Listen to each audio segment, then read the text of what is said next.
السلام علیکم ورحمۃ اللہ۔ اعوذ باللہ من الشیطان الرجیم، بسم اللہ الرحمن الرحیم، الحمد للہ رب العالمین، وصلی اللہ علی محمد واہل بیتہ الاطیبین الاطہرین۔ بسم اللہ الرحمن الرحیم، اللہم کل ولیک الحجۃ ابن الحسن صلواتک علیہ وعلی آبائہ فی ہذہ الساعۃ وفی کل ساعۃ ولیا وحافظا وقائدا وناصرا ودلیلا وعینا حتی تسکنہ ارضک طوعا وتمتعہ فیہا طویلا۔ اللہم صلی علی محمد۔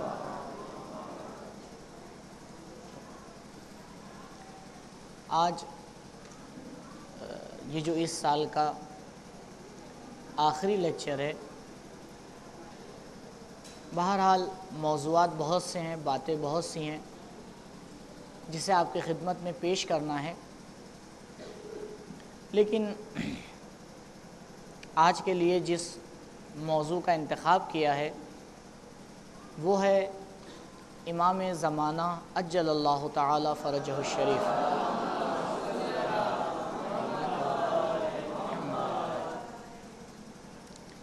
انشاءاللہ جتنا ہمارے پاس وقت ہے اس میں کوشش کریں گے کہ امام کی زندگی کے اوپر کچھ گفتگو ہو اور ہم لوگ اپنے وقت کے امام کو پہچانیں۔ سب سے پہلا سوال یہ ہے کہ کیا ضرورت ہے کہ ہم آخری حجت کے بارے میں آ کے گفتگو کریں؟ اس کی کیا ضرورت ہے؟ ہو سکتا ہے کوئی آ کے کہے نہیں بھائی اس کی کوئی ضرورت ہی نہیں ہے، آپ نے ایک ایسا ٹاپک چھیڑا ہے کہ جس کی کوئی ضرورت نہیں تھی، اس سے اور بہتر کوئی ٹاپک آپ یہاں پر بیان کر سکتے تھے۔ کیا ضرورت ہے کہ ہم اس کے بارے میں آ کے گفتگو کریں؟ رسول اکرم صلی اللہ علیہ وآلہ وسلم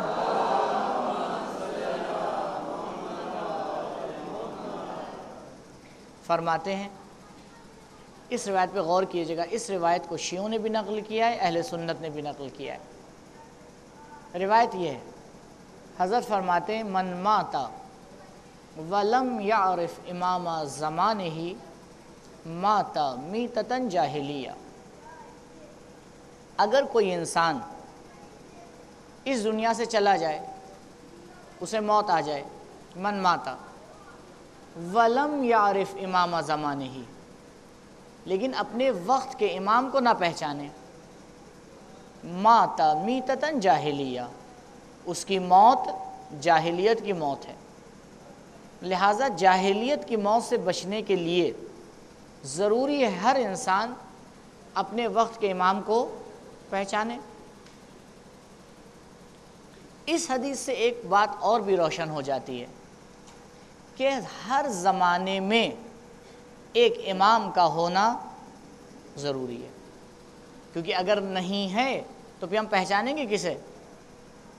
یہ جو آ کے بعض حضرات فرماتے ہیں کہ نہیں جب وقت آئے گا تو امام پیدا ہو جائیں گے، کیونکہ دیکھیے ہمارے درمیان اور اہل سنت کے درمیان مہدویت یعنی آخری امام کو لے کر جو ایک مسئلے میں اختلاف ہے وہ یہاں پر ہے۔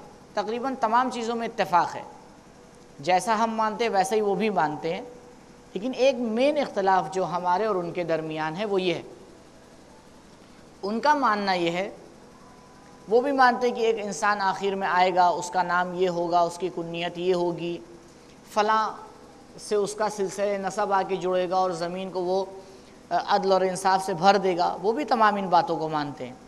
لیکن جو اختلافی مسئلہ ہے وہ یہ ہے، وہ کہتے ہیں کہ وہ شخص ابھی پیدا نہیں ہوا ہے، جب پروردگار اسے اس دنیا میں لانا چاہے گا اس سے پہلے وہ پیدا کر دے گا، وہ اس دنیا میں آئے گا اور کچھ دنوں کے بعد جوانی میں اس دنیا کو آ کے عدل اور انصاف سے بھر دے گا۔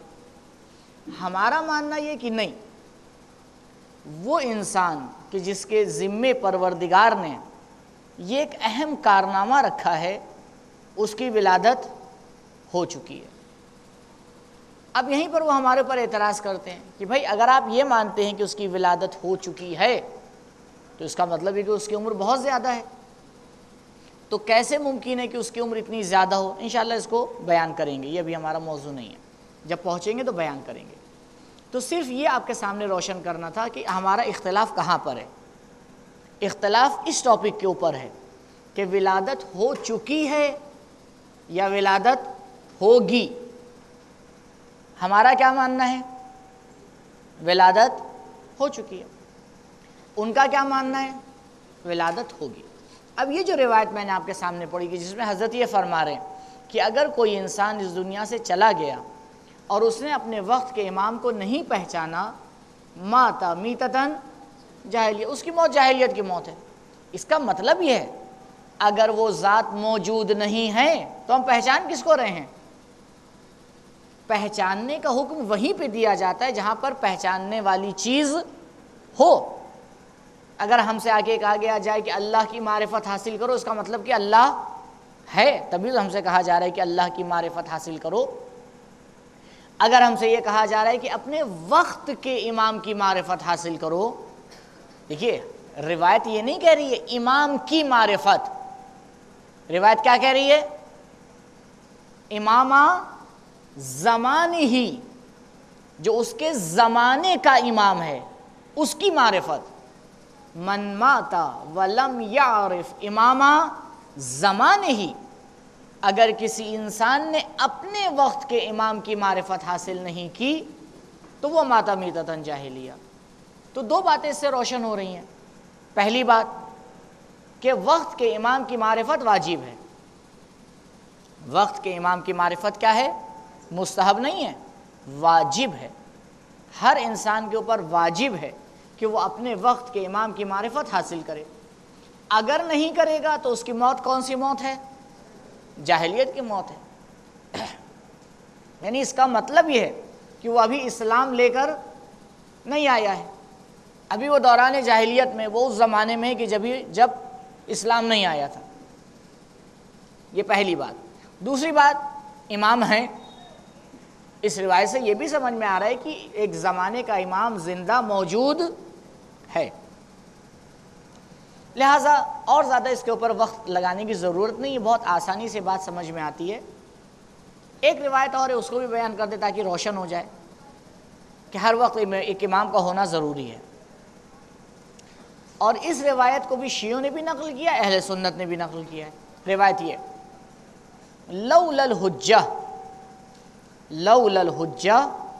لساخت الارض باہلہا، اگر کسی وقت زمین پر پروردگار کی حجت نہ ہو تو زمین والوں کے ساتھ ختم ہو جائے گی۔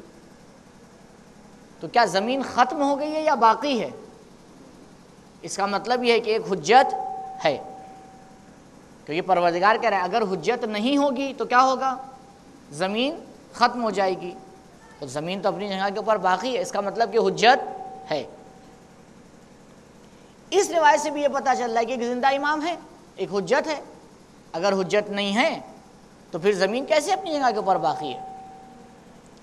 اور یہ دونوں روایتیں جو آپ کے سامنے پیش کی ہیں اہل سنت نے بھی اپنی کتابوں میں نقل کی ہیں، لہٰذا بہت آسانی سے ان سے سوال کیا جا سکتا ہے کہ بھائی آپ جس مکتب کے اوپر چل رہے ہیں، آپ جس مذہب کو مان رہے ہیں، اسی مکتب میں یہ دونوں روایتیں پیش کی گئی ہیں، اس کا جواب دیجئے کہ اس وقت آپ کا امام کون ہے کہ جس کو پہچاننے کے بعد آپ جاہلیت کے موت سے اپنے آپ کو بچا رہے ہیں؟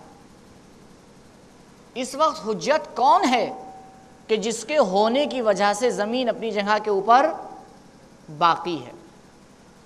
لہٰذا دونوں باتیں ہمارے سامنے روشن ہیں۔ پہلی بات کہ امام وقت کے بارے میں گفتگو کرنا ہمارے لیے ضروری ہے اور امام کی معرفت ہمارے لیے واجب ہے، اور جس امام کی معرفت کی ہم بات کر رہے ہیں وہ امام ابھی موجود ہے، نہ کہ بعد میں کیا ہوگا؟ پیدا ہوگا۔ امام کی زندگی کو 3 حصوں میں آگے ڈیوائیڈ کیا جاتا ہے کیونکہ 3 حصے الگ الگ ہیں. اب دیکھیے جتنا وقت ہوگا جس حصے تک پہنچ پائیں گے وہاں تک ہماری بات آگے بڑھے گی.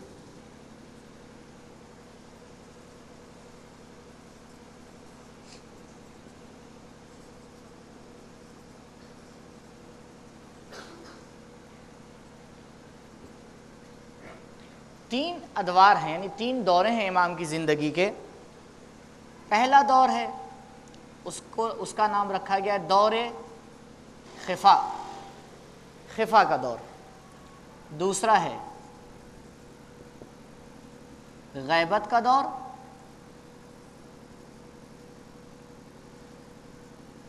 اور تیسرا دور ہے ظہور کا دور. خود یہ غیبت کا دور 2 حصوں میں تقسیم ہوتا ہے، غیبت صغریٰ اور غیبت کبریٰ. دور خفا اس کی اسٹارٹنگ کہاں پر ہے، اینڈنگ کہاں پر ہے؟ اس کی شروعات ہوتی ہے 15 شعبان سن 255 ہجری سے. 15 شعبان سن 255 ہجری سے، یعنی امام کی ولادت ہی خفا میں ہوئی ہے. خفا یعنی چھپنا. کہتے ہیں فلاں شے مخفی ہے، مخفی یعنی کیا؟ چھپا ہوا.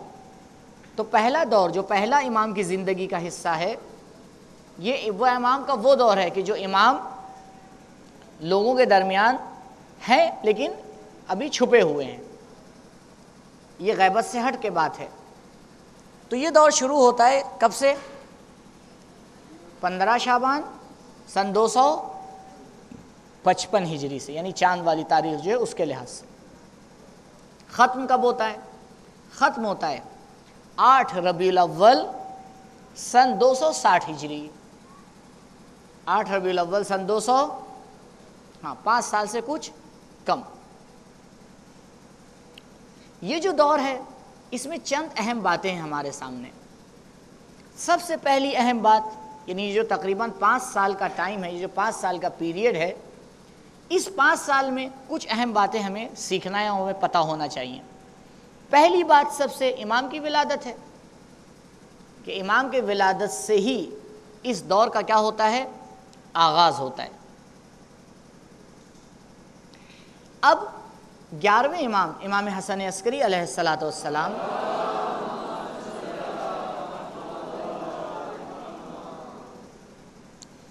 دیکھیے ایک طریقہ ہے، اس کے اوپر خوب غور کیجیے گا. شیعوں کی تربیت کس حوالے سے؟ یہ بریکٹ میں ایک بات ہے، الگ سے لکھ لیجئے یہیں پر، کیونکہ میں چھوڑوں گا تو ڈر لگ رہا ہے میں بھول نہ جاؤں، یہ بات رہ جائے گی.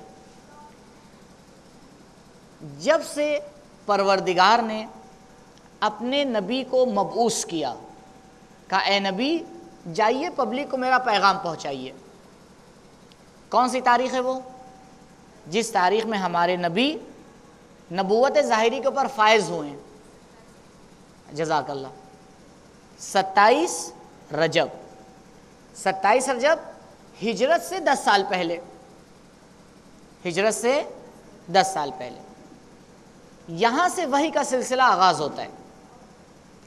اس زمانے سے لے کر آج تک ابھی کون سا سال چل رہا ہے؟ کون سا سال چل رہا ہے چاند کا؟ 1437. اس میں 10 سال اور ایڈ کر دیجئے، 1400.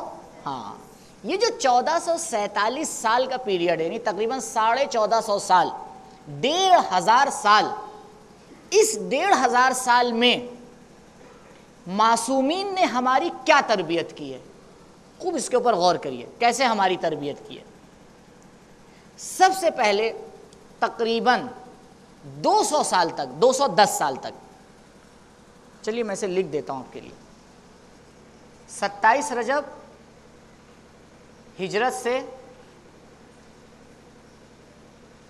10 سال پہلے، 10 سال پہلے سے شروعات ہو رہی ہے. ٹھیک ہے، یہاں سے شروعات ہو رہی ہے. یہاں سے لے کے آپ آئے تقریباً سن 200 ہجری تک، یعنی کئے سال ہو گئے؟ 210 سال. اس 210 سال میں ہمارا رابطہ معصومین کے ساتھ ڈائریکٹ رہا ہے. تقریباً اس 210 سال میں رابطہ شیعوں کا معصومین کے ساتھ کیسے رہا ہے؟ بالکل ڈائریکٹ، یعنی جیسے ہی کوئی سوال ہے، جیسے ہی کوئی کام ہے، انسان گھر کے اوپر پہنچ گیا۔ رسول خدا سے جو لوگ جا کے ملتے تھے، پردے کے پیچھے سے ملتے تھے یا ڈائریکٹ ملتے تھے؟ ڈائریکٹ ملتے تھے۔ مولا کائنات سے، امام حسن سے، امام حسین سے، چوتھے، پانچویں، چھٹے، ساتویں، آٹھویں امام تک سب سے رابطہ کیسے تھا؟ ڈائریکٹ تھا۔ یعنی 210 سال تک معصومین پوری طرح سے ہمارے درمیان رہے۔ لیکن سن 200 ہجری میں ایک واقعہ ہوا، بہت اہم واقعہ ہوا۔ وہ یہ ہوا، 8ویں امام کو مدینے سے طوس بلایا گیا۔ ایک ہجرت کی امام نے، یہ پہلی مرتبہ تھا کہ کوئی معصوم اپنے وطن سے اتنی دور جا رہا ہے۔ ابھی تک کہ ایسا نہیں ہوا تھا۔ ابھی تک کہاں گئے تھے؟ بغداد تک کے گئے تھے، وہ بھی بغداد تک کے مجبوری میں گئے تھے۔ البتہ یہاں پہ بھی مجبوری میں گئے، لیکن فرق ہے۔ سن 200 کے بعد سے آئیے تقریباً سن 200 سے شروعات ہے، سن 255 تک ہی، یعنی تقریباً کتنے سال؟ 55 سال، تقریباً 55 سال ہمارا رابطہ اہل بیت کے ساتھ تھوڑا کم ہو گیا۔ یہاں پہ اہل بیت نے کیا کیا؟ اپنے وکیل بنائے۔ ہر بڑے شہر میں امام کا ایک وکیل ہوتا تھا، جیسے اہواز میں جناب علی ابن مہزیار، قم میں جناب زکریا ابن آدم، مدینے میں جیسے جناب زرارہ تھے، یا اس کے بعد جو شخصیتیں آئیں۔ تو اب کیا کیا امام نے؟ ہر بڑے شہر میں اپنا ایک وکیل بنایا۔ کیوں؟ اس لیے کیونکہ امام اب مدینے میں نہیں، امام کہاں جا چکے ہیں؟ امام طوس جا چکے ہیں، 5000 کلومیٹر دور ہو چکے ہیں۔ اب رابطہ بنانے کے لیے کیا کیا گیا؟ وکیلوں کا سہارا لیا گیا اور وکیل بنائے گئے۔ البتہ اس میں ایسا نہیں تھا کہ جتنے بھی وکیل بنائے گئے سب بہت دودھ سے دھلے ہوتے تھے، اچھے برے سب ہوتے تھے۔ حتیٰ 8ویں یعنی 7ویں امام نے بھی کچھ لوگوں کو اپنا وکیل بنایا تھا۔ جب امام کی شہادت ہوئی تو کچھ وکیل بالکل پلٹ گئے، کیونکہ بہت زیادہ مال اور دولت آ گیا تھا، تو انہیں نے انکار ہی کر دیا۔ 8ویں امام کی امامت کا ہی انکار کر دیا کہ آپ امام ہے ہی نہیں، اور سب مال و دولت لے کے بیٹھ گئے۔ خیر، تو یہ وکلا کا سلسلہ شروع ہوا۔ لیکن یہاں پر غور کیجیے گا، یہاں پر ایسا نہیں تھا کہ بالکل ہی امام کا رابطہ کٹ ہو گیا ہو، نہیں، بلکہ امام کا بھی رابطہ ہوتا تھا، لوگ امام سے بھی ملتے تھے، لیکن جو لوگ دور ہوتے تھے وہ وکیلوں سے آ کے ملتے تھے۔ لیکن جیسے جیسے یہ زمانہ 11ویں امام تک پہنچا، ویسے ویسے رابطہ اہل بیت سے کم ہو گیا، وکلا سے زیادہ ہو گیا، یہاں تک کہ 11ویں امام کی امامت کے زمانے میں بہت کم لوگ ہیں جو 11ویں امام سے ملے ہیں، بہت کم لوگ ہیں۔ کیوں؟ کیونکہ پہلی بات تو امام سامرہ میں تھے، سامرہ میں بھی کہاں پر تھے؟ ہاں، لشکر کے درمیان تھے، جہاں لشکر رہتا تھا وہاں اس کے درمیان امام کو نظر بند رکھا گیا تھا۔ کوئی خاص موقع ہوتا تھا امام باہر آتے تھے، لیکن ایسا نہیں تھا کہ پبلک کا، شیعوں کا رابطہ امام سے نہیں تھا۔ شیعوں کا رابطہ امام کے ساتھ تھا، کس کے ذریعے؟ وکیلوں کے ذریعے سے۔ اب سن 255 ہجری کے بعد جب اس کو 255 کو کر لیجئے، اس کو 255 رہنے دیے تو بتاتا ہوں۔ اب اس کے بعد ایک نیا سلسلہ شروع ہوا، وہ کیا تھا؟ سن 260 ہجری میں امام کی شہادت ہو گئی، امام کی شہادت ہوئی۔ اب ایک نیا فرق آیا، یعنی سن 260 کے بعد سے اس 55 کو 60 کر لیجئے، سن 200 سے لے کے سن 260، سن 260 سے 329 کتنے سال ہو گئے؟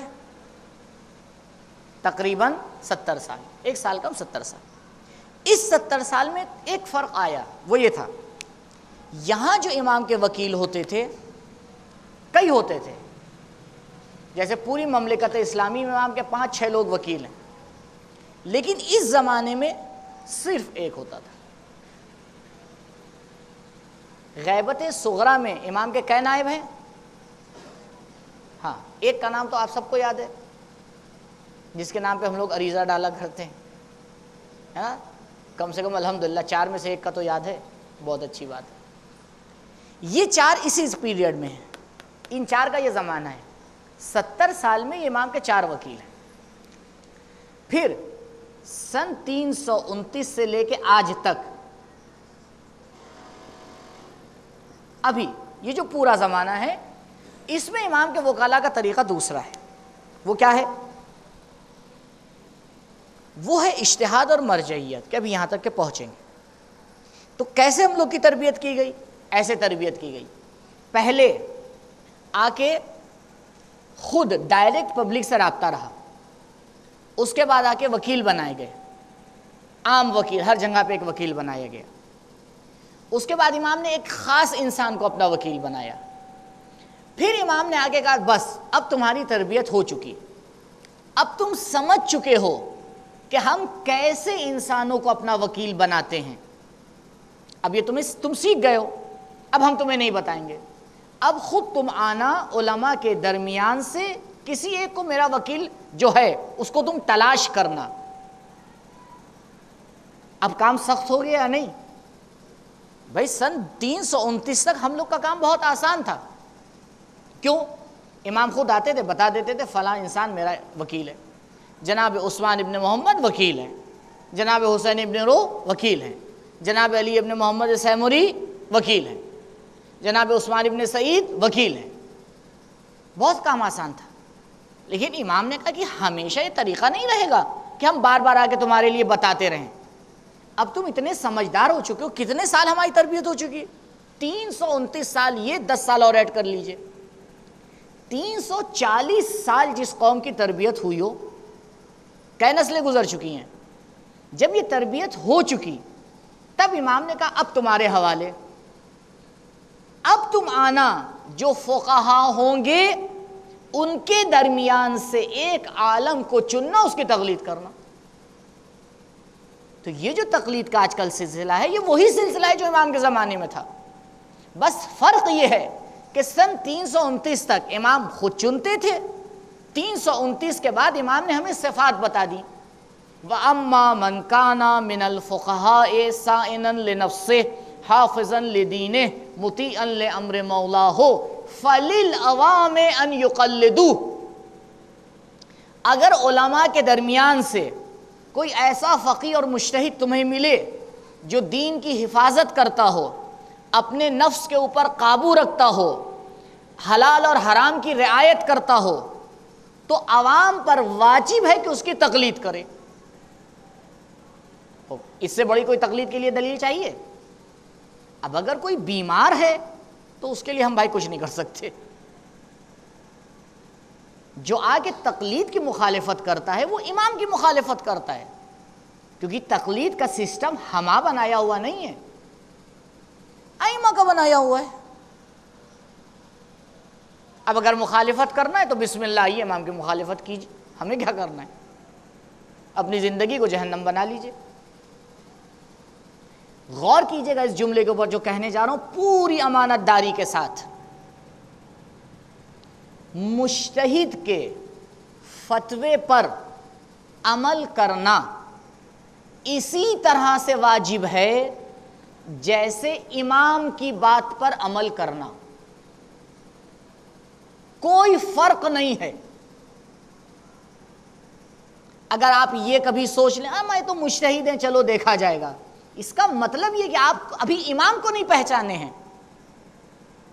مجتہد جو بات کہہ رہا ہے وہ اس کی بات نہیں ہے، وہ نائب امام ہے، وہ غیبت کے زمانے میں جانشین ہے امام کے نائب کا، وہ واسطہ ہے۔ کس تک واسطہ ہے؟ امام تک۔ امام کے واسطے کی مخالفت امام کی مخالفت ہے۔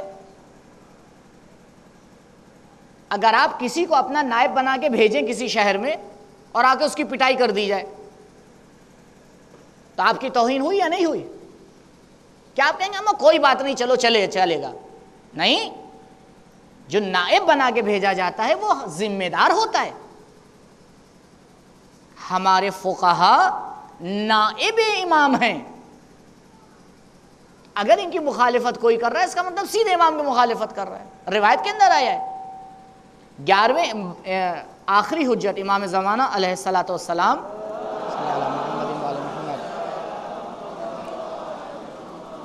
جب آپ نے آخری نائب کو، یعنی جن کی وفات ہوئی ہے 12 شعبان سن 329 میں، جہاں سے غیبت کبریٰ کا سلسلہ شروع ہوا ہے، ان کو امام نے توقیع لکھی، ایک لیٹر لکھا، یہ لیٹر آج بھی موجود ہے۔ اس لیٹر میں امام نے لکھا، ان کا نام ہے آخری وکیل کا نام کیا ہے امام کے چوتھے؟ محمد ابن علی ابن محمد سیموری۔ جناب علی ابن محمد سیموری کو امام نے لیٹر لکھا، کہا اے علی 15 دن کے بعد تمہاری وفات ہو جائے گی۔ ہمیں کوئی بتا دیتا تو اسی وقت وفات ہو جاتی، لیکن وہ امام کے وکیل تھے، عام آدمی تو تھے نہیں۔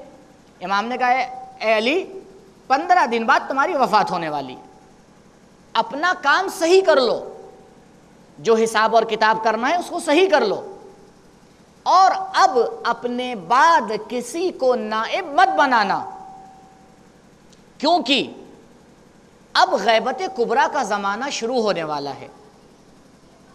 اب عوام پر واجب ہے کہ وہ میرے مجتہدین کی تقلید کرے۔ اگر ان کی کسی نے مخالفت کی، ان کی مخالفت میری مخالفت ہے، میری مخالفت خدا کی مخالفت ہے، اور خدا کی مخالفت کرنے والا انسان مشرک ہے۔ یہ جملہ توقیع کا جملہ ہے۔ من رد علیہم کرد علینا والراد علیہم کراد علینا والراد علینا کراد علی اللہ والرد علی اللہ فی حد الشرک باللہ۔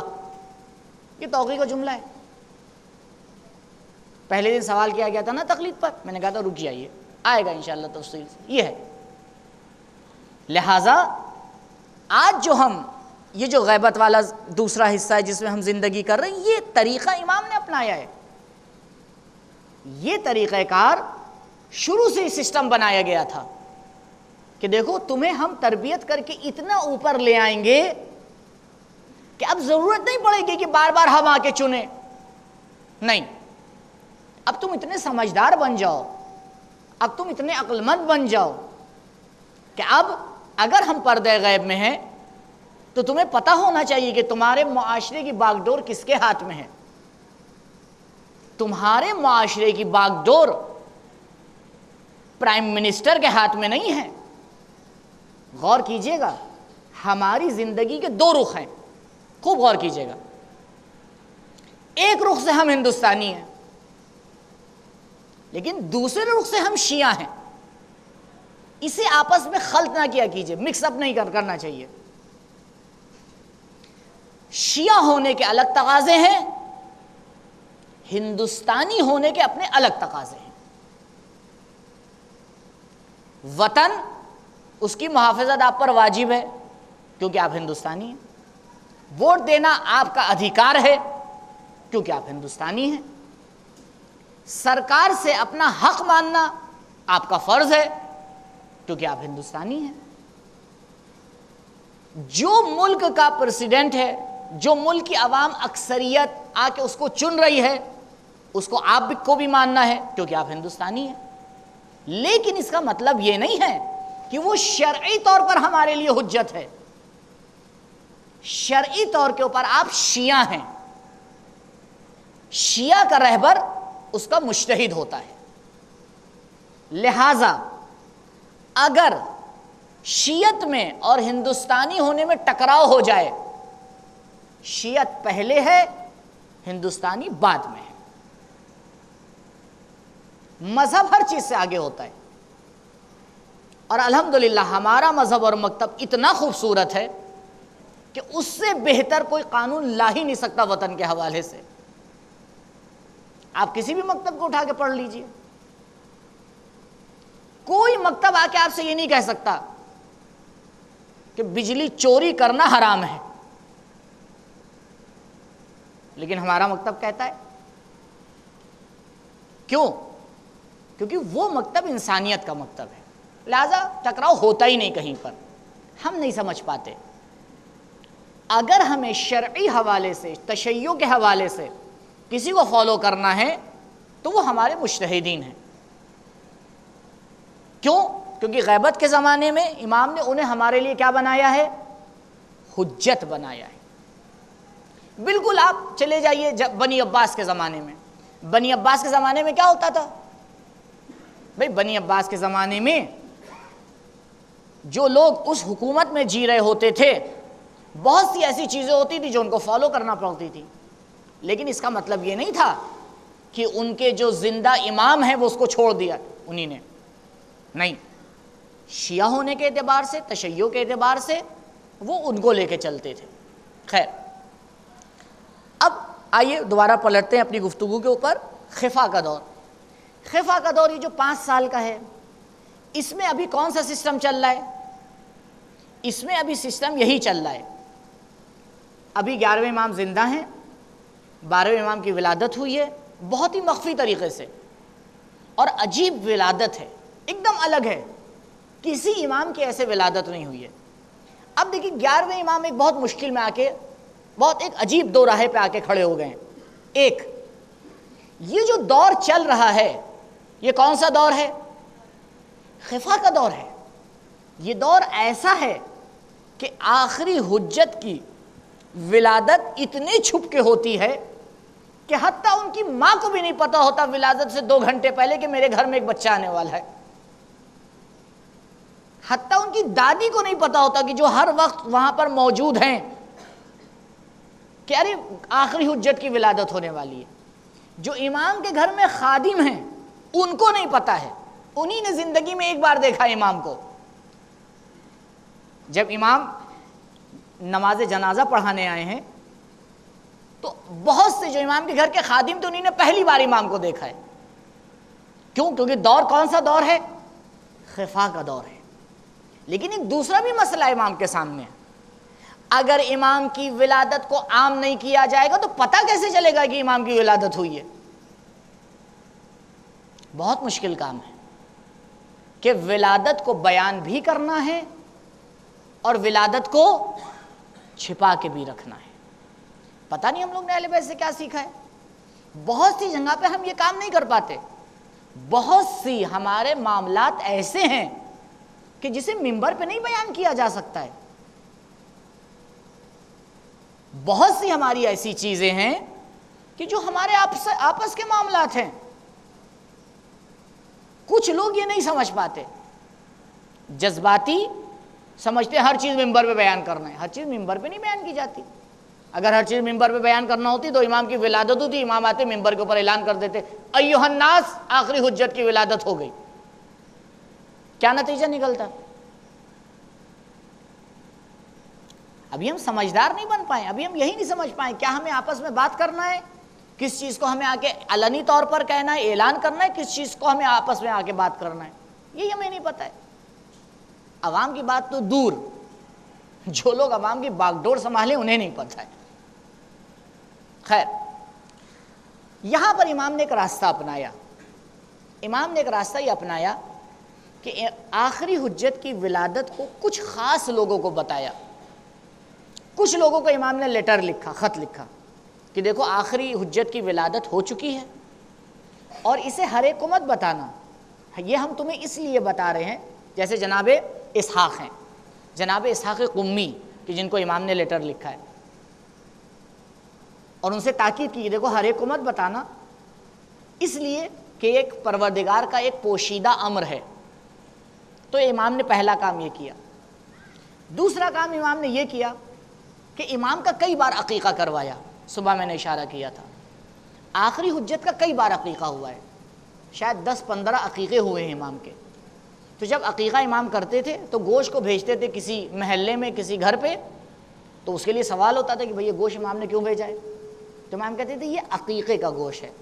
تو عقیقے کا مطلب کیا ہے؟ یعنی کسی کی ولادت ہوئی ہے، کس کی ولادت ہوئی ہے؟ اب اس کے ذہن میں سوال ہوتا ہے، تو امام اس کو بتاتے تھے، اس تک پیغام پہنچواتے تھے کہ ہاں آخری حجت کی ولادت ہوئی ہے، یہ اس کے عقیقے کا گوشت ہے، اور یہ اس لیے تمہیں بتایا جا رہا ہے تاکہ تمہیں پتہ ہو جائے کہ آخری امام اس دنیا میں آ چکے ہیں۔ تیسرا طریقہ جو امام نے اپنایا وہ یہ تھا، عجیب طریقہ تھا، کہ جب امام کے وکیل امام کی امانتیں شہروں سے لے کے آتے تھے، 5 سال کا پیریڈ ہے، تو امام اپنے پاس آخری حجت کو بیٹھالتے تھے. طریقہ یہ تھا، اس طریقے پر غور کیجیے گا کیونکہ ہم اس طریقے سے کام ہے. طریقہ یہ تھا امام کا، آخری یعنی 11ویں امام کا طریقہ یہ تھا کہ جب امام کے وکلاء یا پبلک یا کوئی اور امام کے پاس کوئی امانت لے کے آتا تھا تو وہ ڈائریکٹ امام کو نہیں دیتا تھا. امام اس کو بتاتے تھے کہ دیکھو فلاں محلے سے فلاں شخص نے تمہیں اتنے پیسے دیے ہیں. وہ کہتا تھا جی مولا، وہ نکال کے امام کے حوالے کر دیتا. پھر امام کہتے تھے فلاں محلے سے فلاں شخص نے تمہیں اتنا مثال کے طور پر کپڑا دیا ہے، فلاں چیز دی ہے. بالکل امام بتاتے تھے، وہ امام کے حوالے کر دیتا تھا. تو یہ طریقہ تھا.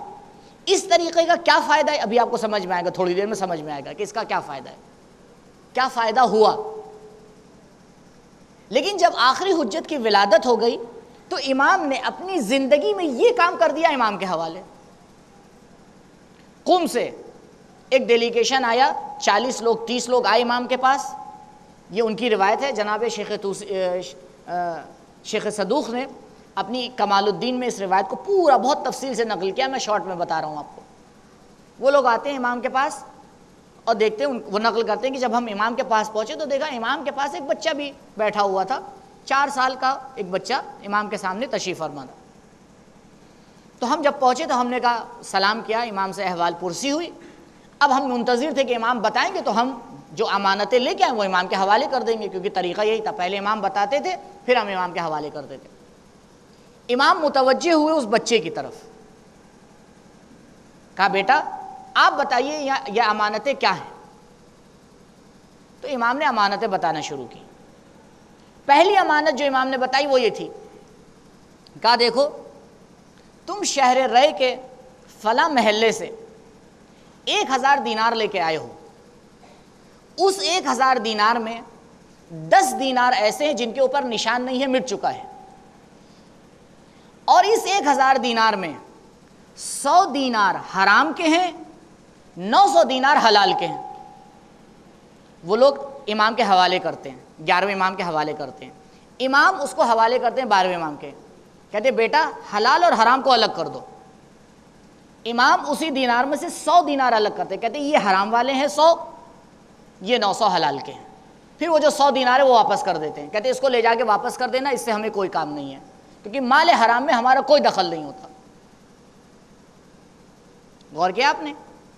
حرام مال کو امام بھی ہاتھ نہیں لگاتے. اب وہ چاہے ہماری کتنی بلڈنگیں بنا دے، ہمیں لگتا ہے بلڈنگ اوپر جا رہی ہے، لیکن وہ دراصل دوزخ کے اندر جا رہی ہوتی ہے، الٹی جا رہی ہوتی ہے. تو اتنی باریکی سے آ کے امام نے آ کے بتانا شروع کیا. تو اب ان لوگوں کے ذہن میں سوال ہوتا تھا بھائی یہ بچہ کون ہے. یہاں تک کہ جو لوگ آتے تھے امام ان کا نام بتاتے تھے اور ان سے دوسروں کے بارے میں سوال کرتے تھے کہ آپ فلاں علاقے سے آ رہے ہیں، اس محلے میں ہمارا ایک چاہنے والا رہتا ہے، وہ کیسا ہے. تو اب جو بھی آئے گا اس کو تعجب ہو، 4 سال کا بچہ ایسی باتیں کر رہا ہے. تو وہ امام سے پوچھتے تھے مولا یہ کون ہے. تب امام پہچانواتے تھے کہ یہ تمہارا آخری امام ہے. تو امام نے ایک یہ طریقہ اپنایا تھا. یہ 2-3 طریقے تھے امام کے آخری امام کو حجت کو پہچانوانے کے. خیر، تقریباً امام کی شہادت سے کچھ دن پہلے امام نے اپنے ایک خادم کو بلایا، اور اس سے کہا کہ یہ ایک خط ہے، اس خط کو تم مدائن لے کے جاؤ، 15 دن کے بعد تم واپس آؤ گے. جب تم واپس آؤ گے تو میری شہادت ہو چکی ہوگی. تو خادم فوراً پلٹ، یہ وہ خادم ہے جس نے ابھی آخری امام کو نہیں دیکھا ہے. واقع سوال کرتا ہے مولا یہ بتائیے، خوب غور کیجیے گا اس واقعے کے اوپر، مولا یہ بتائیے اگر آپ کی شہادت ہو جائے گی تو آپ کے بعد امام کون ہے.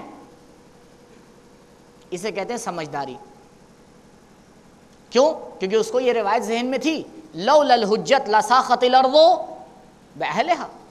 اس کو پتا تھا کہ امامت کا سلسلہ ابھی ختم نہیں ہوا ہے، ہر وقت ہمیں ایک زندہ امام چاہیے، بغیر اس کے کائنات اپنی جگہ کے اوپر نہیں رکی رہ سکتی.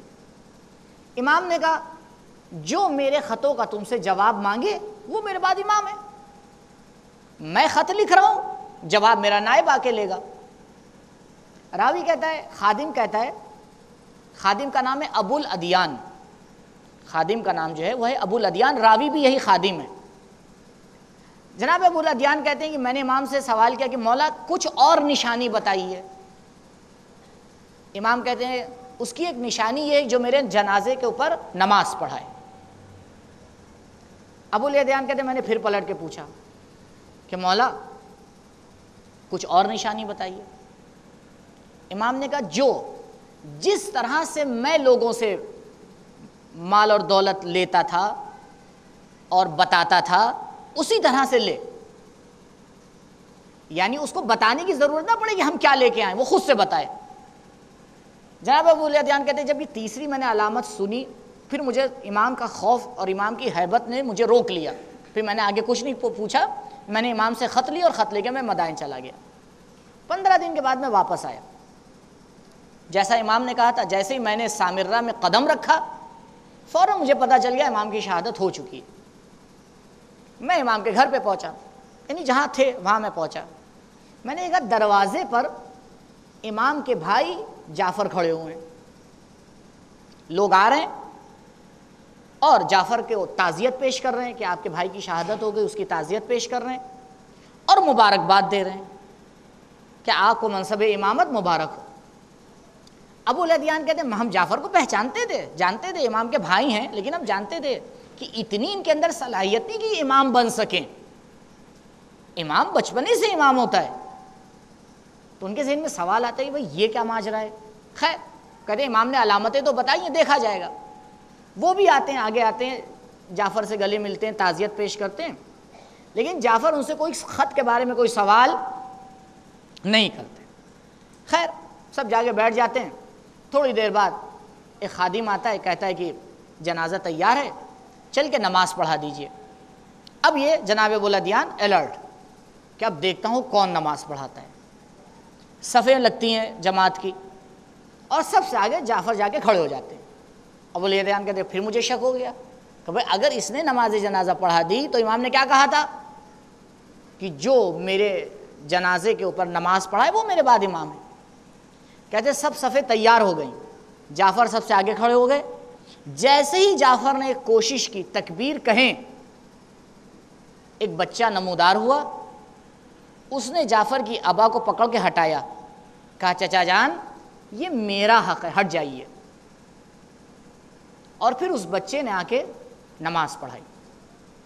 جناب ابو الادیان کہتے ہیں میں نے پہلی بار اس بچے کو دیکھا۔ خوب غور کیجئے گا یہاں پر، جناب ابو الادیان کون ہیں؟ امام کے خاص خادم ہیں۔ یہ وہ خادم ہے کہ جس کو امام بتا رہے ہیں کہ 15 دن بعد آؤ گے میری شہادت ہو جائے گی۔ یہ وہ خادم ہے کہ جس کے ہاتھ میں امام خط دے کے بھیج رہے ہیں، لیکن اس نے بھی ابھی تک امام کو، اس کو نہیں پتا تھا کہ آخری حجت کی ولادت ہو چکی ہے۔ وہ کہتے ہیں میں نے پہلی بار دیکھا امام کو، اور بس پہلی اور آخری بار تھا۔ تو ان کو تعجب ہوا کہ اچھا۔ تو پھر بچے نے نماز پڑھائی اور پھر وہ آنکھوں سے اوجھل ہو گیا۔ سب لوگ جب آ کے بیٹھے تو دیکھا جعفر کے اوپر ایک خوف طاری ہے۔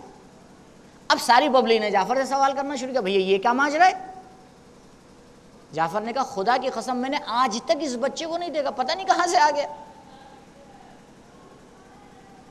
اب یہ بیٹھے ہوئے ہیں، کہتے ایک علامت پوری ہوئی۔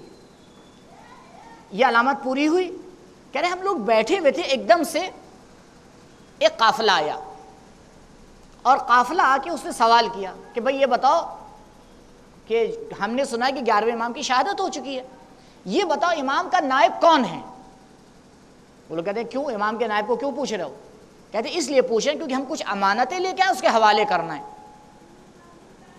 لا کے جعفر کے سامنے کھڑا کر دیتے ہیں، بھئی یہ ہیں امام کے نائب۔ وہ لوگ آ کے سوال کرتے ہیں، کہتے ہیں جعفر آپ ہیں امام کے نائب؟ وہ کہتے ہیں ہاں۔ بھائی بھائی کی شہادت ہو چکی ہے، بھائی کی کوئی اولاد نہیں ہے، اور بھائی کے بعد میں ہی ان کا نائب۔ اب غور کیجئے گا، جو میں نے آپ سے کہا تھا پتہ چلے گا فائدہ۔ جعفر کہتے ہیں ٹھیک ہے جو لے کے آئے ہو میرے حوالے کر دو۔ وہ لوگ کہتے ہیں نہیں ہم تو نہیں دیں گے۔ جعفر کہتے ہیں کیوں؟ کہتے ہیں دیکھو جو طریقہ تھا اس طریقے سے مانگو. کہتے کیا طریقہ تھا؟ کہا تم بتاتے جو ہم دیتے جائیں گے. روایت کا جملہ ہے. جناب ابو الادیان کہتے ہیں جعفر نے فوراً پلٹ کے جملہ کہا کیا تم مجھ سے علم غیب کی توقع رکھتے ہو؟ جعفر نے کہا کہ کیا مجھے علم غیب نہیں آتا؟ یہ کون سی بات ہوئی کہ میں بتاؤں تم مجھے امانت دو؟ بھائی جو امانت لے کے آئے میرے حوالے کرو. وہ لوگ کہتے ہیں نہیں، ہمارا امام سے یہی وعدہ تھا کہ امام نے ہم کو سکھایا تھا کہ جو بتائے گا اس کو دینا، جو بتائے گا اس کے حوالے یہ امانتیں کرنا. کہہ رہے ابھی یہ آپس میں ان لوگ کی گفتگو چل ہی رہی تھی.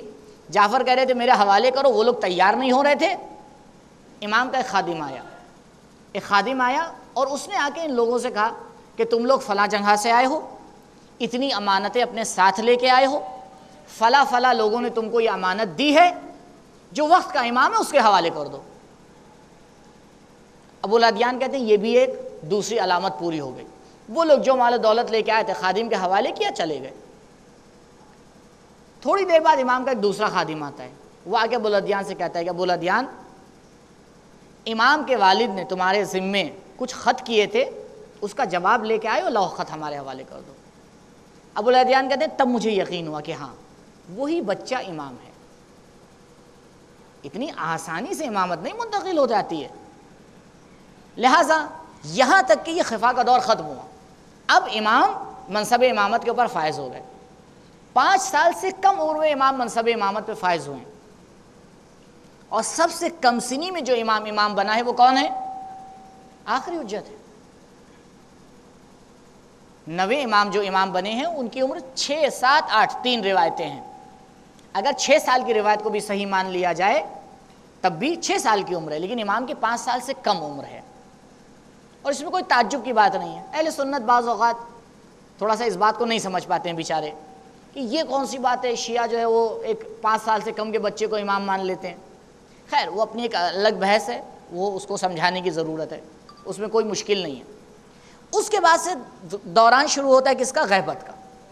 یعنی جیسے ہی جس دن سے 11ویں امام کی شہادت ہوئی ہے فوراً اس کے بعد سے غیبت کا زمانہ شروع ہو گیا. کب سے شروع ہوا؟ 9 ربیع الاول سن 260 ہجری. 8 کو امام کی شہادت ہوئی ہے، 9 سے غیبت کا زمانہ شروع ہو گیا. یہ غیبت کا زمانہ چلتا رہا. اس میں امام کے 4 نائب آئے ہیں. پہلے نائب جناب عثمان ابن سعید، دوسرے نائب جناب محمد ابن عثمان، تیسرے حسین ابن روح، چوتھے علی ابن محمد سیموری. یہ 4 امام کے نائب خاص ہیں جو غیبت صغریٰ میں ہیں. غیبت کبریٰ میں پھر امام کے نائب عام ہیں. اب اگر آپ سے سوال کیا جائے کہ غیبت صغریٰ اور غیبت کبریٰ میں کیا فرق ہے، ہم لوگ کے ذہن میں یہ بیٹھا ہوا ہے کہ غیبت صغریٰ یعنی چھوٹی غیبت اور غیبت کبریٰ یعنی، ایسا نہیں ہے. اگر سن 229 میں جو غیبت کبریٰ کا زمانہ شروع ہوا ہے، سن 400 میں امام کو ظہور ہو جاتا، سن 380 میں امام کا ظہور ہو جاتا، تو غیبت صغریٰ بڑی ہوتی ہے غیبت کبریٰ؟ صغریٰ بڑی ہو جاتی. صغریٰ یعنی چھوٹا، تو غیبت صغریٰ 70 سال ہے، غیبت کبریٰ 50 سال ہو جاتی. غیبت صغریٰ اور کبریٰ کا معنی یہ نہیں ہے کہ جو زیادہ جس کا پیریڈ ہے وہ کبریٰ، جس کا کم پیریڈ ہے وہ صغریٰ. نہیں، اس کے لیے اسکیل جو ہے وہ یہ ہے، جس زمانے میں امام کے نائب خاص ہیں وہ زمانہ غیبت صغریٰ کا ہے، اور جب امام کے نائب عام ہیں، عمومی ہیں، یعنی امام نے ہاتھ رکھ کے کسی کو نائب نہیں بنایا ہے بلکہ اس کی صفات بیان کی ہیں اور بتایا ہے کہ میرا نائب وہ ہوگا جو مجتہد ہوگا، جو دین کی حفاظت کرے گا، جو حلال اور حرام کی پابندی کرے گا، جو با اخلاق ہوگا، با کردار ہوگا. امام نے آ کے صفات بتائی ہیں. تو جس زمانے میں امام کا نائب عام ہے وہ زمانہ کون سا ہے؟ غیبت کبریٰ کا زمانہ ہے. اس زمانے میں تھوڑی کسی کو پتا تھا کہ یہ 1250 سال تک یہ لمبا کھنچ جائے گا. اس زمانے میں تو ہر کوئی یہی سمجھتا تھا اگلے سال نہیں، بلکہ ابھی امام کی غیبت ختم ہو جائے گی، ابھی امام ظہور کریں گے. تو یہ فرق ہو گیا غیبت صغریٰ اور غیبت کبریٰ کا. تو آج جو زمانہ ہے وہ غیبت کبریٰ کا زمانہ ہے. غیبت کبریٰ میں کچھ ہماری ذمہ داریاں ہیں، اس میں سے ایک اہم ذمہ داری ہے جس کو صرف بیان کر رہا ہوں کیونکہ بہت ہی خلاصہ آپ کے سامنے پیش کرنا ہے. ایک اہم ذمہ داری ہے غیبت کبریٰ میں، وہ ہماری ذمہ داری ہے انتظار. عجیب روایت ہے، شاید 7 اماموں سے یہ روایت ہم تک پہنچی ہے، یعنی 7 اماموں نے ایک ہی بات کہی ہے، افضل الاعمال انتظار الفرج. بہترین عمل کیا ہے؟ انتظار فرج. اپنے امام کے ظہور کا انتظار کرنا ہے. اب اس روایت کے اندر کچھ نکات ہے، اس پہ خوب غور کر لیجئے تاکہ یہ روایت سمجھ میں آئے. بہت تفصیلات میں نہیں جا رہا ہوں. سب سے پہلا پوائنٹ اس روایت کے اندر یہ ہے، انتظار روحانی عمل نہیں ہے. ہم لوگ انتظار کو ایک روحانی کیفیت سمجھتے ہیں، ایسا نہیں ہے. روایت کیا کہہ رہی ہے؟ افضل ریپیٹ کریے، افضل الاعمال. روایت کیا کہہ رہی ہے؟ افضل الاعمال، بہترین عمل. اس کا مطلب انتظار کیا ہے؟ عمل ہے. اگر ہم آپ سے آ کے یہ کہیں بہترین سیب دسہری کا آم ہے، جب بیوقوف آدمی ہے بھیا، بہترین سیب سیب کی صنف میں سے ہوگا، بہترین سیب آم تھوڑی ہوگا. تو بہترین عمل عمل ہی ہوگا، کچھ اور. لہذا انتظار فرج عمل کا نام ہے، ہاتھ پہ ہاتھ رکھ کے علامہ اقبال کی طرح سوچنے کا نام نہیں ہے جو ہم لوگ نے سمجھ رکھا ہے. انتظار بہت بڑے منتظر ہیں قبلہ. کیسے منتظر ہیں؟ نہ نماز کا پتہ نہ روزے کا پتہ، منتظر ہیں. انتظار عمل کا نام ہے. انتظار اپنے آپ کو سدھارنے کا نام ہے. ایک مثال دے رہا ہوں، غور کریے. 2 طرح کا ہمارے پاس انتظار ہے. ایک انتظار ہے انتظام سے پہلے، اور ایک انتظار ہے انتظام کے بعد. بہت عام مثال دے رہا ہوں. ہم نے اپنے گھر پہ ایک مجلس رکھی، ایک مجلس کا اہتمام کیا، ایک مجلس کا انتظام کیا. پورے گاؤں میں آ کے اعلان کر دیا گیا بھئی فلاں وقت فلاں ٹائم پر فلاں کے گھر پہ ایک مجلس ہے. امام باڑے میں ایک گھر پہ مجلس ہے. مثال کے طور پر جمعے کے دن 4 بجے ہم نے ایک مجلس رکھی. اب ہم آ کے انتظام کریں گے، فرش اعضاء بچھائیں گے. ایسی تھوڑی مجلس ہو جائے گی. فرش اعضاء بچھائیں گے، تبرک کا انتظام کریں گے، پانی کا اہتمام کریں گے. کوئی بزرگ آئے گا تو کہاں پہ بیٹھے گا، مرثیہ خواہ آئے گا تو کہاں بیٹھے گا، ممبر کا اہتمام کیا جائے گا، ایک کرسی لا کے رکھی جائے گی، اس پہ ایک چادر ڈالی جائے گی، سب اہتمام انتظام کیا جائے گا. 2 سچویشن ہمارے سامنے پیش آ سکتی ہے. پہلی سچویشن،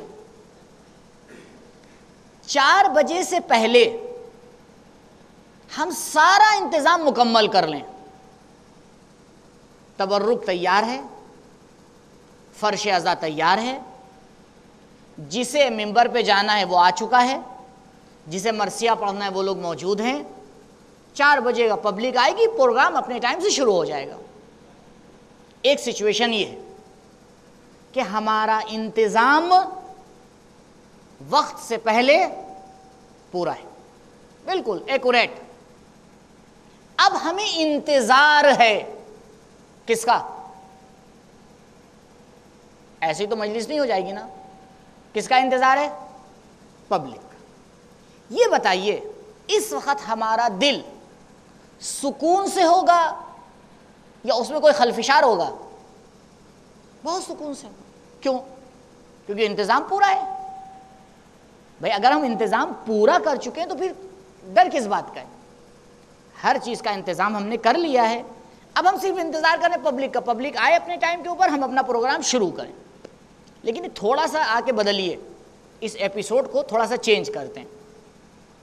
4 بجنے والا ہے، جہاں ہم نے شرمانے لگوانے کو کہا تھا اس کا فون آ گیا، کہا قبلہ آٹا خراب نکل گیا. ادھر سے مولانا صاحب کا فون آ گیا، بھائی ٹرین 6 گھنٹہ لیٹ ہے. ادھر سے جس کو نوحہ پڑھنا تھا اس کا فون آ گیا، بھائی کا ایکسیڈنٹ ہو گیا میں نہیں آ پاؤں گا. تیسری چوتھی طرف سے ایک دم سے بارش شروع ہو گئی. اب بتائیے اس منتظم کی کیا حالت ہوگی؟ ٹینٹ والے نے کوئی سامان نہیں پہنچایا. اگر اس کا انتظام پورا نہیں ہے تو اس کے انتظار کی کیفیت میں فرق ہوگا. کبھی گھر سے باہر دروازے، کبھی اندر. اگر کسی نے بول دیا اللہ ہی خیر کرے اس ٹائم تو پہلے لوہے کے کمچ لگا لے گال کے اوپر پھر بات کرے، نہیں تو ایسا رسید ہوگا نا کہ ادھر کا چہرہ ادھر ہو جائے گا. بولنا نہیں، بات نہ کرنا، بہت ٹینشن میں ہے. فون پہ فون، اس کو ملاؤ، اس سے بات کرو، اما دیکھو گاؤں کے مولانا کو بلا لو، بھیا کچھ تو کرو، عزت خطرے میں ہے. ہاں اب یہ کیا کر رہا ہے؟ ہاں اتنا چلے گا اس ٹائم کہ پیر سوج جائیں گے، لیکن اس کو احساس نہیں ہوگا. اب ہمارے اور آپ کے اوپر ہے کہ ہم لوگ آ کے طے کر لیں. اگر ہم اپنے آپ کو باکردار بنا چکے ہیں، اگر ہمارا انتظام پورا ہو چکا ہے تو پھر آرام سے بیٹھ کے انتظار کیجئے. اور اگر ابھی ہمارا انتظام پورا نہیں ہے تو پھر کس حوالے سے ہم چپ چاپ بیٹھ کے انتظار کرتے ہیں؟ یہاں پر ہماری حالت اس منتظم کی طرح ہے جس کا کچھ نہیں پتا ہے. نہ نمازوں کا پتہ ہے، نہ روزوں کا پتہ ہے، نہ خمس کا پتہ ہے، نہ اخلاق کا پتہ ہے، نہ کردار کا پتہ ہے، کچھ نہیں معلوم. ابھی آ گئے تو کیا کرو گے؟ ایسی حالت میں کیا انسان سکون سے اپنا سر تکیے پہ رکھ سکتا ہے؟ کیا طے کر لیا ہے ہم نے اور آپ نے کہ آج نہیں آئیں گے؟ اچھا چلیے، ہم نے اور آپ نے طے کر لیا امام دن میں آئیں گے. چلیے ہم آپ کی بات مان لیتے ہیں کہ امام دن میں آئیں گے. رات میں تو سکون ہو جانا چاہیے کہ بھائی چلو الحمدللہ مغرب ہو گئی، اب کل صبح جب تک سورج نکلے گا تب تک کوئی ٹینشن نہیں ہے. لیکن ایسا نہیں ہے. کیا یہ طے ہو گیا ہے کہ ہندوستان کے ٹائم پہ امام کا ظہور ہوگا؟ آپ کے لیے اگر رات ہے تو ادھر امریکہ میں دن ہے. اگر امام نے کہا ہے دن میں آئیں گے تو دن میں آ جائیں گے، جس ٹائم آئیں گے دن میں آئیں گے، کیونکہ کہیں نہ کہیں تو دن ہوگا. کس نے آگے طے کر لیا ہے اسی وقت ظہور نہ ہو جائے؟ کیا انتظام کیا ہے ہم نے جو ہم انتظار اس طرح سے کرتے ہیں؟ انتظار یعنی عمل کرنا، انتظار یعنی ہر لمحہ اپنے آپ کو پہلے سے بہتر بنانا، انتظار یعنی اپنے آپ کو قدم بقدم اپنے امام سے نزدیک کرنا. انتظار یہ نہیں ہے کہ ہم اور آپ ہاتھ پہ ہاتھ رکھ کے بیٹھ جائیں جی قبلہ انتظار ہو رہا ہے. ہمارے ذہن میں خوب غور کیجئے گا اس بات، ہمارے ذہن میں جب میں لفظ انتظار بولتا ہوں ایک پکچر آتی ہے آپ کے ذہن میں یا نہیں آتی؟ کیسے انسان کی تصویر آتی ہے؟ ہمارے ذہن میں جو تصویر آتی ہے وہ یوں، ایک آدمی ہاتھ پہ ہاتھ رکھ کے وہ یوں بیٹھا ہوا ہے. ہم تو اسی کو انتظار سمجھتے ہیں نا، یہ بیوقوفیوں والا انتظار. یہ ہو رہا ہے. کیا ہو رہا ہے قبلہ؟ ابھی آپ کسی دروازے پہ جائیے، کوئی بزرگ کرسی ڈالے وہ یوں بیٹھے ہوں، کچھ کہنے کی ضرورت نہیں، اس کا مطلب انتظار کر رہے ہیں کسی کا. تو ہم یہی سمجھتے ہیں امام کا بھی ایسے ہی انتظار ہوتا ہے. ایسے نہیں ہوتا ہے. امام کا انتظار عمل ہے، اپنے آپ کو بنانا ہے، اپنے آپ کو سنوارنا ہے، اپنے آپ کو تیار کرنا ہے. یہ ہماری ذمہ داری غیبت کبریٰ میں. آئیے ظہور تک بھی لے چلیں آپ کو. ظہور کے بارے میں جب ہم لوگ داخل ہوتے ہیں تو سب سے پہلا سوال مولانا سے یہ ہوتا ہے, مولانا صاحب کچھ ظہور کی نشانیاں بتا دیجئے. کتنا دلچسپ موضوع ہے. یعنی اگر ابھی 1 گھنٹے میں آپ لوگ تھک چکے ہوں گے تو اگر میں ابھی آپ سے یہ کہوں کہ ابھی آپ کے سامنے میں 10 علامات ظہور بتانے والا ہوں, سب بالکل بھلے چنگے ہو جائیں گے. ہاں بالکل. اگر کسی مجلس کا ٹاپک لکھ دیا جائے, 2 ٹاپک ہمارے کے مجلسوں میں بہت پیٹنٹ ہے. پہلا ٹاپک علامات ظہور اور دوسرا ٹاپک دعا اور تعویذ. اگر آپ لوگ میں سے کسی کو عشرہ کامیاب کرنا ہے تو پہلا ٹاپک یہی لے. بالکل کہیں ہندوستان میں چلے, یہ میرا ذاتی تجربہ ہے. اور اگر کہیں آپ نے ٹاپک رکھ دیا توحید, لوگ ایسے بھاگتے جیسے لگتا ہے بندوق لے کے پیچھا کر رکھا ہے, جبکہ پورے اسلام کا پلر توحید ہے. خیر, اب آپ کو کیا لگ رہا ہے کہ علامات ظہور میں آپ کو کیا بتانے والا ہوں؟ 5 منٹ میرے پاس ٹائم ہے, بلکہ 5 منٹ بھی نہیں, 3 منٹ ٹائم ہے. خیر وہ ہو جائے گا 5 خود بخود. میں کتنی آپ کو علامات ظہور بتا دوں گا؟ 1000, 2000, 4000. بس قبلہ آپ کو کیا معلوم, ظہور ایک دم نزدیک ہو چکا ہے. آپ کو کہاں سے پتہ چلا قبلہ؟ آپ کا کچھ الگ سے لنک ہے امام سے تو ذرا ہمیں بھی بتا دیجئے. ہم آپ کی پوجا کرنے لگیں, آپ کے گھر کے اوپر آنے لگیں, زبردستی خود میں پڑھ رہے ہیں. نہیں, دیکھیے روایت میں آیا ہے زمانہ ایسے ہو جائے گا, فلاں ہو جائے گا, یوں ہو جائے گا. یہ آج کے زمانے میں ایسا ہو رہا ہے. 500 سال پہلے جا کے آپ علماء کی کتابیں اٹھا لیجیے, یہی لکھا ہوا ملے گا. کوئی نئی چیزیں نہیں ہیں. خواتین کا انداز مردوں کا ہو جائے گا, مردوں کا انداز خواتین کا ہو جائے گا, بچے ماں باپ کا کہنا نہیں مانیں گے, جتنی بھی چیزیں ہمیں یاد ہیں سب آ کے ایڈ کر دیتے ہیں. بھائی روایت میں ہے یا نہیں ہے, اپنی طرف سے ایڈ کر رہے ہو. ایک بہت بڑی ظہور کی علامت آپ کو بتاؤں, ظہور کی بہت بڑی علامت, ایک علامت یہ ہے کہ سعودی عرب پر ایک ایسا بادشاہ آ کے حکومت کرے گا کہ جس کا نام کسی جانور پر ہوگا. نہیں سنی آپ لوگ نے علامت یا نہیں سنی ہے؟ ہاں سن لیجیے. تو بھائی میرا پہلی بات تو یہ کہنا ہے کہ اس ملک پر جتنے آ کے حکومت کر رہے ہیں سب جانور ہیں, تو یہ علامت کہاں سے ہوئی؟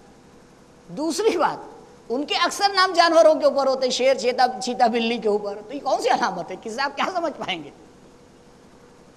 اچھا ایک علامت ایسی ہے کہ جو ہے وہ آسمان میں ایسا ہوگا. ارے بھائی آپ کتنی دیر آسمان دیکھ رہے ہیں جو آپ کو پتہ چلے گا کیا ہوگا؟ مسئلہ یہ ہوا ہے کہ ان علامات میں ہمیں الجھا دیا گیا ہے, جو اصلی کام ہے وہ ہم بھول گئے. میرے بھائی آپ دخالت نہیں رکھتے ہیں علامات کے اندر, علامات آپ کے ہاتھ میں نہیں ہیں. آپ کے نہ کرنے سے کوئی علامت جلدی ہونے والی ہے, نہ آپ کے کہنے سے دیر سے آنے والی ہے. جو آپ کا کام ہے وہ کیجئے. آپ کا کام ہے امام کا سپاہی بننا, نہ کہ اپنے آپ کو علامات کے اندر الجھا لینا. پتہ نہیں کیوں ہم لوگ علامات کے پیچھے بھاگتے ہیں. اچھا ایک علامت اگر ہو گئی تو آپ کیا کر لیں گے؟ مثال کے طور پر ایک علامت جو حتمی 100% ہوگی وہ ہے رمضان کے مہینے میں, ابھی میں علامتیں لکھواؤں گا, رمضان کے مہینے میں آسمان سے آواز آئے گی جناب جبرائیل کی. تو کیا آپ کے چاہنے سے آواز پہلے آ جائے گی یا آپ کے چاہنے سے دیر سے آئے گی؟ ہمارا کوئی رول نہیں ہے علامات کے اندر. جہاں ہمارا رول ہے وہاں کے رول پلے کریے. جہاں آپ کا کوئی دخل نہیں وہاں پتہ نہیں کہ ہم مشغول ہو جاتے ہیں زبردستی کے لیے. جتنی علامات بیان کی گئی ہیں اس میں صرف 5 علامتیں حتمی ہیں, یعنی یہ 5 علامتیں 100% ہوں گی. اس کے علاوہ جتنی علامتیں ہیں کسی کے بارے میں نہیں ملتا کہ ضرور ہوگی. ایک آپ کو غیر حتمی علامت بتاؤں, شاید آپ کو تعجب ہوگا. ایک علامت جو غیر حتمی ہے, یعنی ہو سکتا ہے ہو سکتا ہے نہ ہو, وہ ہے دجال. آپ کو یقین آئے گا؟ تو دجال کو تو ہم ایسے مانے بیٹھیں گے ابھی جو ہے ادھر سے نکلنے والا ہے, دھوئیں کا پہاڑ اور پتہ نہیں کیا کیا, پتہ نہیں کہاں سے بنا لیا اسلام ہم لوگ نے. دجال کی جو علامت ہے اصل اس کی روایات ہی عجیب اور غریب ہیں، حتمی نہیں ہے، شاید ہو جائے شاید نہ ہو۔ 5 علامتیں حتمی ہیں۔ پہلی علامت، ماہ مبارک رمضان میں جناب جبریل کا آسمان سے آواز دینا، اور اس آواز کو سب سنیں گے۔ آواز آئے گی، اے انتظار کرنے والوں، اس کا ظہور ہو چکا ہے جس کا انتظار کر رہے تھے۔ یعنی امام کا ظہور ہو چکے گا، اس کے بعد یہ آواز آئے گی آسمان سے، کیونکہ وہ آواز یہ نہیں کہے گی وہ ظہور ہو رہا ہے، جناب جبریل آواز دیں گے ظہور ہو چکا ہے، اور جیسے ہی یہ آواز مومنین کے کانوں میں پڑے گی فوراً امام کی تلاش شروع کر دیں گے۔ خیر کاش ہمارے پاس وقت ہوتا تو، کیونکہ ہمیں تو 19 دن لکھنؤ میں 1.5 گھنٹہ صرف اسی ٹاپک پہ لگ گئے۔ اب 19 دن 1.5 گھنٹے کے میں 1 گھنٹے میں تو آپ کے سامنے معجزہ کر کے نہیں سما سکتا۔ یہ پہلی علامت۔ دوسری علامت، 2 لوگوں کا خروج ہے، باہر نکلنا ہے اپنے لشکر کے ساتھ۔ ابھی دیکھیں آپ لوگ فوراً لے جا کے جوڑ دیں گے، میں پہلے ہی سے بتا دے رہا ہوں۔ سیریا سے کالا پرچم لے کے سفیانی خروج کرے گا۔ جوڑیے، ارے ہاں بالکل مولانا صاحب بالکل صحیح علامت ہے، ہو چکا، کیا پتا، اللہ جانے۔ تو خروج سفیانی یہ علامات 100% ہے۔ یہ 2 علامت۔ 3، خسف البیدا۔ یہ کیا ہے خسف البیدا؟ کیا ہے؟ دیکھیے بیدا، بے یہ دال الف حمزہ، بیدا۔ بیدا ایک زمین ہے مکے اور مدینے کے درمیان۔ جب سفیانی کو پتہ یہ چلے گا کہ امام مکے جا رہے ہیں تو وہ امام کے پیچھے ایک لشکر بھیجے گا۔ یہ لشکر جب بیدا کے اوپر پہنچے گا، جو زمین کا نام ہے ایک، جب وہاں پہنچے گا تو پروردگار کا حکم ہوگا، ملائکہ اس زمین کو کھول دیں گے اور یہ لشکر پورا دھس جائے گا۔ خسف یعنی دھسنا، یہ 100% ایک علامت ہے، یہ ہوگا۔ خسف بیدا یہ تیسری علامت ہے جو علامت حتمی ہے۔ چوتھی حتمی علامت قتل نفس الزکیہ ہے۔ نفس الزکیہ لقب ہے کہ انسان کا، جو امام کے صحابی ہیں۔ امام نفس الزکیہ کو بھیجیں گے مکہ، پہلے خود نہیں جائیں گے، پہلے نفس الزکیہ کو بھیجیں گے، اور وہاں کے لوگوں کو دعوت دیں گے کہ امام کا ظہور ہو چکا ہے، امام کے اوپر ایمان لے آؤ۔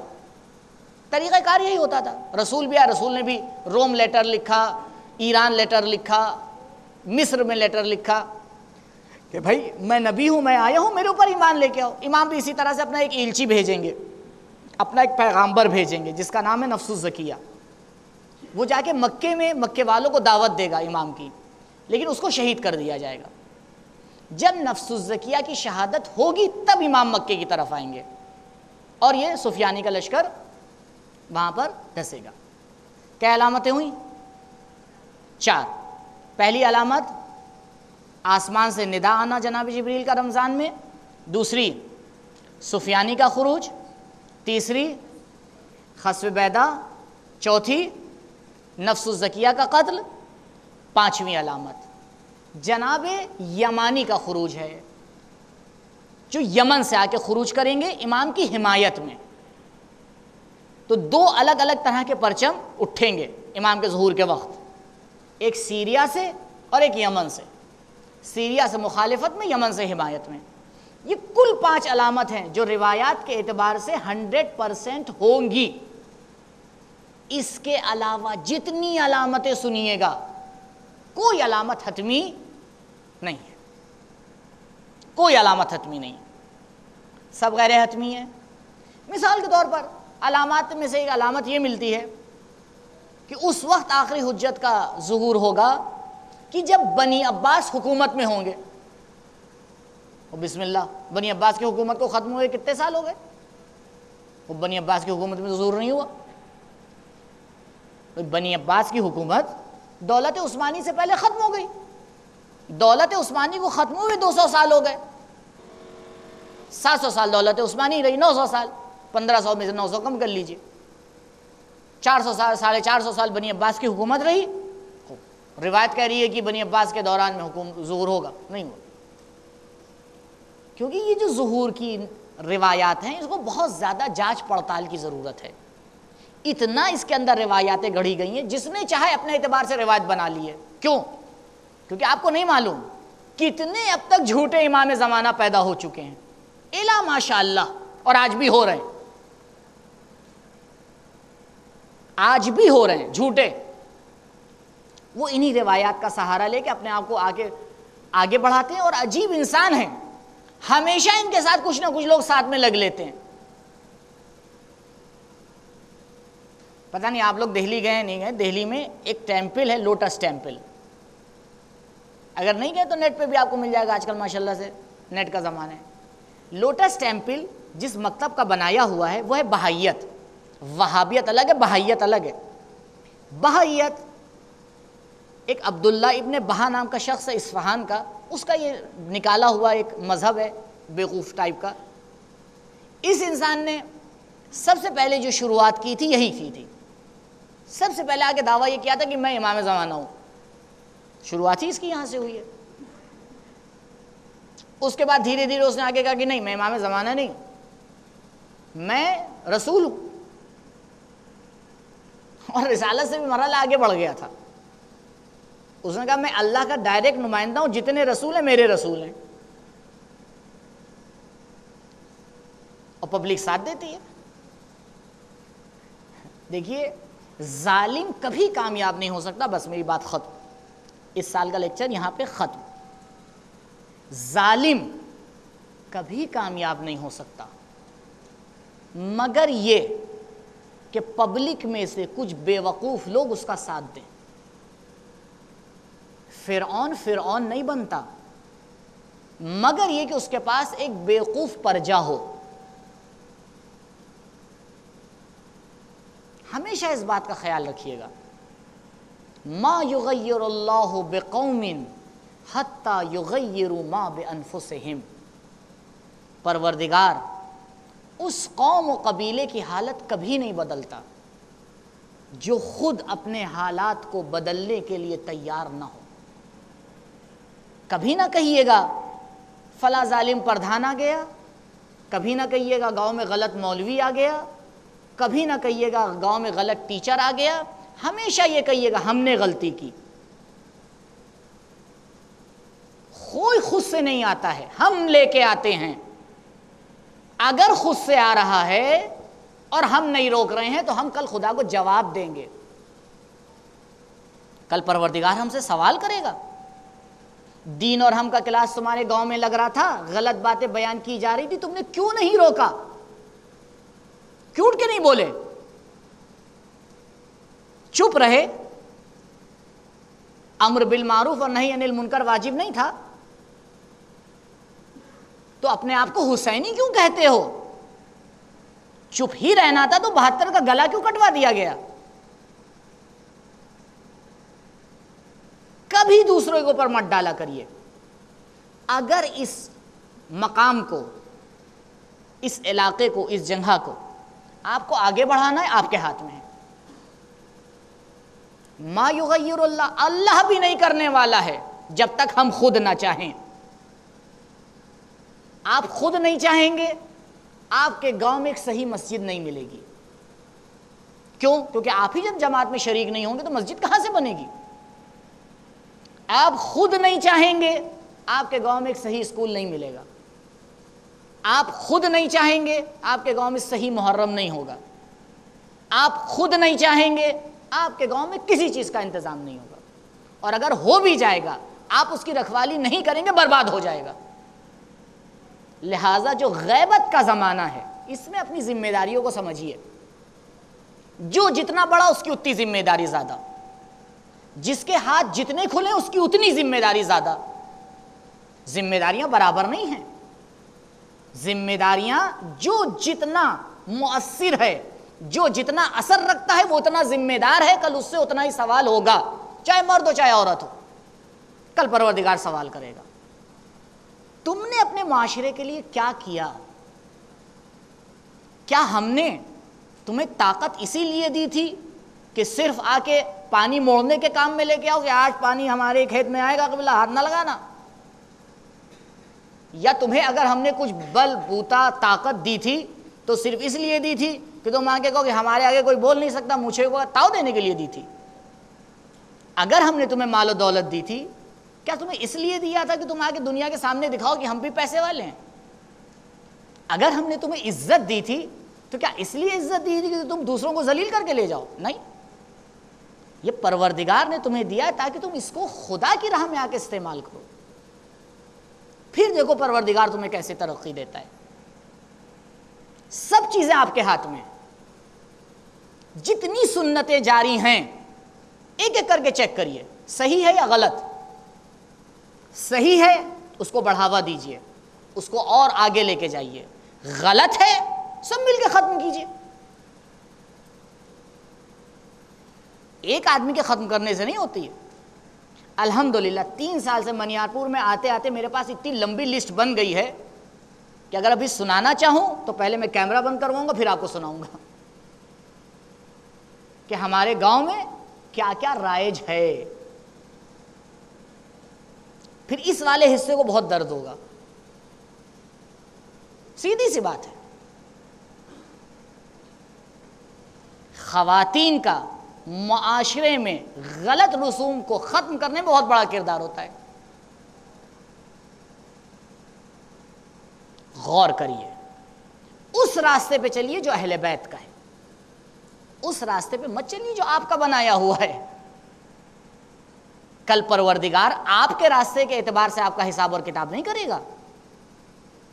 اچھا آپ کیا ہمارے کیا، تو یہ جملہ آج تک میرے حلق سے اترا ہی نہیں۔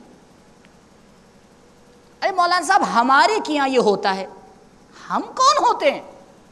آپ یہ کہیے اہل بیت کیا یہ ہوتا ہے، بسم اللہ کیجئے، ہم بھی ساتھ دیں گے۔ لیکن جہاں آپ صراط مستقیم سے ہٹے اور آپ نے کہا نہیں یہ اہل بیت کا راستہ نہیں، ہمارا بنایا ہوا ہے، فلا رنگ فلا رسم فلا جانا فلا لے جانا، یہ کرنا وہ کرنا، کہ جس کے سائے میں عجیب اور غریب حالات بنتے رہتے ہیں۔ یہ کل ہم سے اور آپ سے سوال کیا جائے گا، پوچھا جائے گا کہ ایک انسان نے تمہیں بتایا، حجت تمام کر دی، اب تم نے سنا یا نہیں سنا؟ کل ایک سوال آیا تھا، میں آپ کے سامنے کہہ دوں، شاید جو جناب سوال پڑھ رہے ہیں ان کی ہمت نہیں ہوئی تھی سوال پیش کرنے کی، ہم نے دوبارہ وہ سوال کہلوائے کہ نہیں یہ سوال کرو یہاں سے۔ کیوں؟ کیونکہ وہ بیچارہ ڈر گیا، ان سے یار یہ اتنا خطرناک سوال یہاں سے کر لیں گے تو پتہ نہیں کیا ہوگا۔ ہم نے کہا نہیں سوال کیجئے، ہم جواب دیں گے۔ لہٰذا اس وقت تک پروردگار ہماری حالات چینج نہیں کرنے والا ہے۔ معجزہ نہیں ہوتا، معجزہ نبی کے زمانے میں ہوا تھا، ختم ہو گیا، کوئی معجزہ نہیں ہونے والا۔ زمین ایک دم سے یوں نہیں ہو جائے گی کہ جو ہے وہ منیارپور کے نیچے سے ایک نیا منیارپور نکلے بالکل جو ہے فرانس کی طرح، کچھ نہیں ہونے والا ایسا۔